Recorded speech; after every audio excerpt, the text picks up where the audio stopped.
Tulak wheelchair lang tayo, ani guys. Okay, wala kaming masakyan.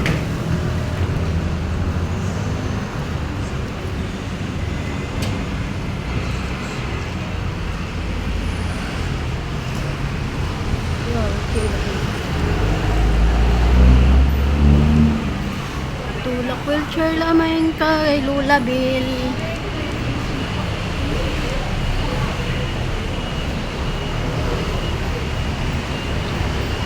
Naklan.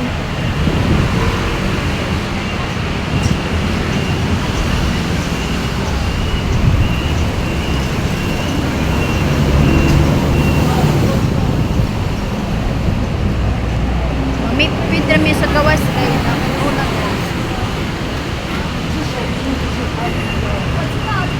Pauwi sa bahay.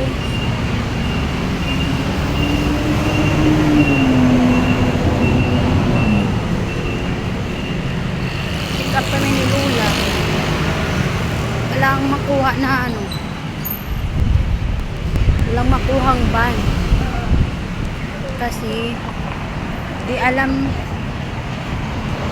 ni amo na anong oras kami makapos sa check-up. Eh, wala kaming mabook. Walang mabook. Kaya baklay na lang yan eh.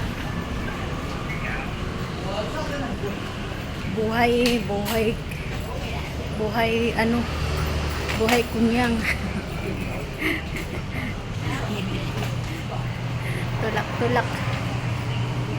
Buti na lang na walang tao dito sa daanan. Tapos, close na yung palengke. Nang daanan namin dito mga paninda. Maliwalas na kasi hapon na wala nang nagtitinda. Kasi pag doon kami daan sa gitna ng kalsada,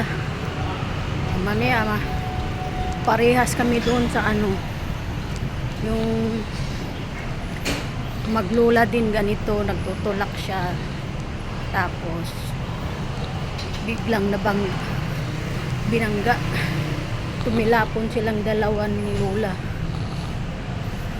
Kakatakot, di ba? Nasa gilid ka naman, dumadaan, tapos bigla lang binangga ng sasakyan. Ayun, tumilapon silang maglula. Ay, naku, buhay.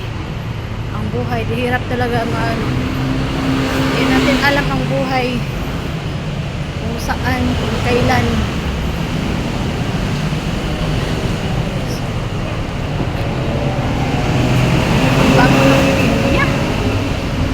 Bago ng pinya guys.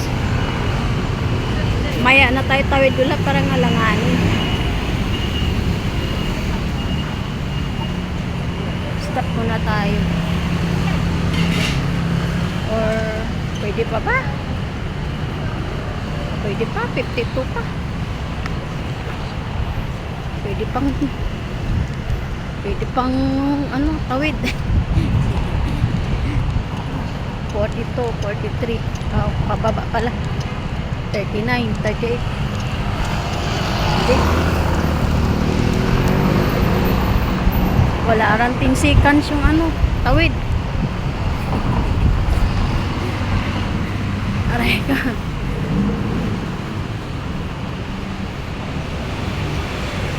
Tatawid ng ay naku.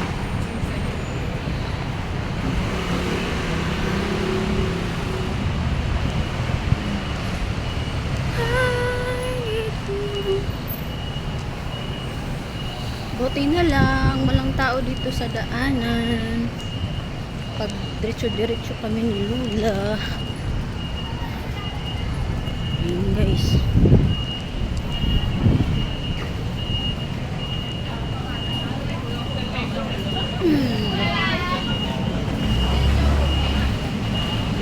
Basa ng mga estudyante.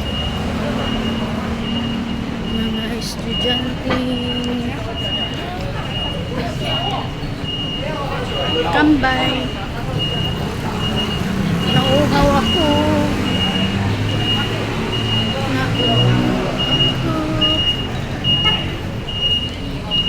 Pwede pala dito.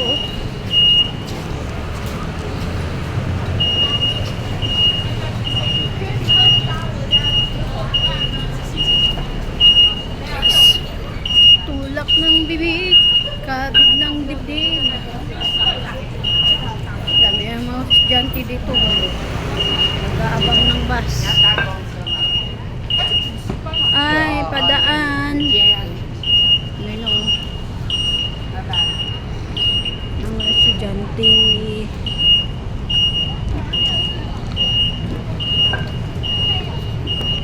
Padaan po. Tarbogado. Padaan.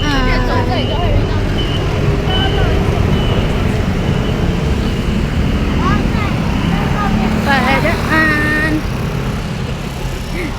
Na mga estudyante. Nag-aabang ng bus.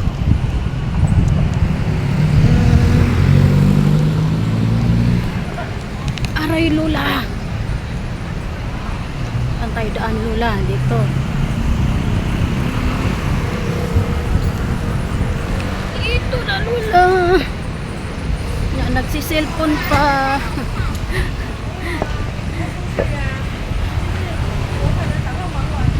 Mabangga yung driver. Ang driver mabangga.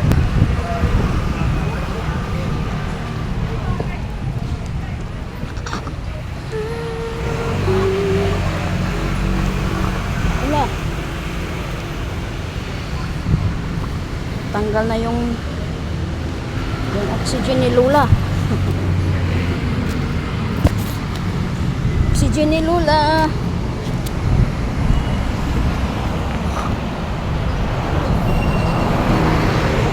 Hirap ang pasyente pag ganito.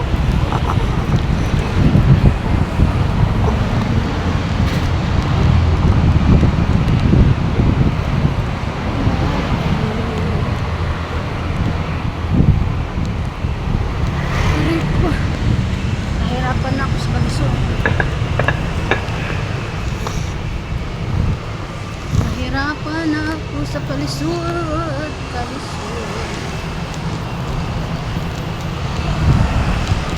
Nahirapan na ako sa kalisod.